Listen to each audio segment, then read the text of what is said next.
और अब हम आपको कनाडा लेकर चलेंगे, जहां आंदोलन कर रहे ट्रक ड्राइवरों से निपटने के लिए वहां के प्रधानमंत्री जस्टिन ट्रूडो ने पूरे देश में नेशनल इमरजेंसी लगा दी है। इसका मतलब यह है कि कनाडा की राजधानी ओटावा में 22 जनवरी से चल रहा यह आंदोलन, जो ट्रक वालों ने आंदोलन किया हुआ है, अब पुलिस और सेना की मदद से कुचल दिया जाएगा। जब दिल्ली की सीमाओं पर किसानों का आंदोलन चल रहा था, तब जस्टिन ट्रूडो ने कहा था कि वो शांतिपूर्ण प्रदर्शन के अधिकार के पक्ष में हैं और उन्हें भारत के किसानों की चिंता हो रही है। ये वो समय की बात है जब भारत की राजधानी दिल्ली को चारों तरफ से ट्रैक्टरों से घेर लिया था। यहां ट्रैक्टरों की बात हो रही है और ये बात करते करते अब जस्टिन ट्रूडो खुद ट्रकों से घिर गए हैं। अब वही ट्रूडो अपने देश के प्रदर्शनकारियों के आंदोलन को कुचल देना चाहते हैं और आप सब जानते हैं कि वहां पर जो वहां के ट्रक चालक हैं, ट्रक ड्राइवर्स, वो काफी दिनों से आंदोलन कर रहे हैं जस्टिन ट्रूडो के खिलाफ। After discussing with cabinet and caucus, after consultation with premiers from all provinces and territories, after speaking with opposition leaders, the federal government has invoked the Emergencies Act to supplement provincial and territorial capacity to address the blockades and occupations.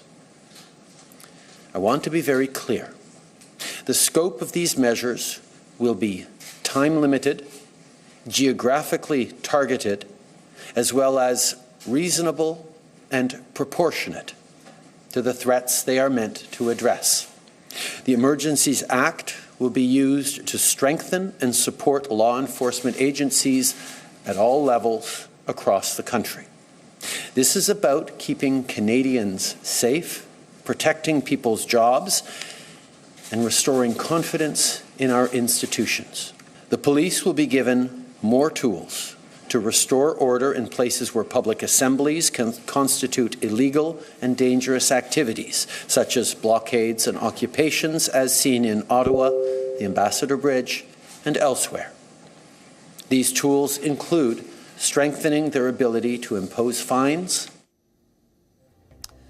तो यहां पर अब बड़ी बात यह है कि जब भारत में किसानों का आंदोलन हो रहा था, जब दिल्ली को चारों तरफ से ट्रैक्टरों से घेर लिया गया था, उस समय जस्टिन ट्रूडो लगातार ट्वीट कर रहे थे और ट्विटर पर बता रहे थे कि कैसे वो भारत में आंदोलनकारियों के साथ हैं, वो इसे लोकतांत्रिक आंदोलन समझते हैं और कैसे उन्हें ये सब कुछ शांतिपूर्ण आंदोलन दिखाई दे रहा था और वो इसे लोकतांत्रिक बता रहे थे। लेकिन तब उन्होंने ये सोचा भी नहीं होगा कि कुछ ही महीनों के बाद वो खुद भी ऐसे ही एक आंदोलन का शिकार हो जाएंगे और अब उनके अपने देश में उनके जो ट्रक ड्राइवर्स हैं, उन्होंने हजारों की संख्या में कनाडा की राजधानी को घेर लिया है, सड़कों को ब्लॉक कर दिया है। सड़कों पर हजारों ट्रक इस समय खड़े हुए हैं और वो जस्टिन ट्रूडो का विरोध कर रहे हैं।